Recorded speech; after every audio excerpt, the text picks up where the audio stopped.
you are flying Allegiant, then you might want to double check your flight status. That's right. The airlines canceled several flights all over Florida, and even flights next week are affected.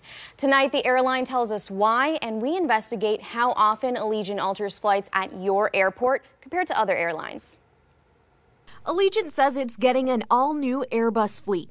But as they're making the transition, a spokesperson tells me some of the delivery dates for those planes are late, straining their resources. That's why today, 16 flights coming in and out of Clearwater were canceled. At our airport in Punta Gorda, 2 flights were canceled. The airline says passengers should expect delays up until next week. We looked into Allegiant's history of flight delays and cancellations. The Government Bureau of Transportation Statistics shows in Punta Gorda, arriving flights this year have been delayed more than 23% of the time. Departures have been late more than 17% of the time. Canceled flights for both arrivals and departures range from 0.4 to 0.6% of the time. We compared that to some of Allegiant's competitors at the airport. This same time last year, airline Frontier's arrivals were delayed less, about 17% of the time. Their departures, though, delayed more often than Allegiant, at over 23% of the time. When it comes to cancellations, Frontier canceled flights much more often. Cancellations for both coming and going flights span from 3 to 7% of the time. Again, at Allegiant, those cancellations happened less than 1%. Numbers aren't out yet for the month of June, so we don't know if all these flight cancellations will affect Allegiant's data. But without this incident, it seems your flight isn't too likely to get canceled if you fly the airline.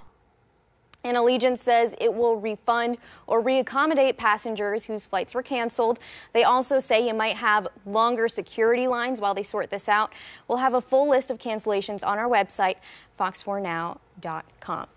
And moment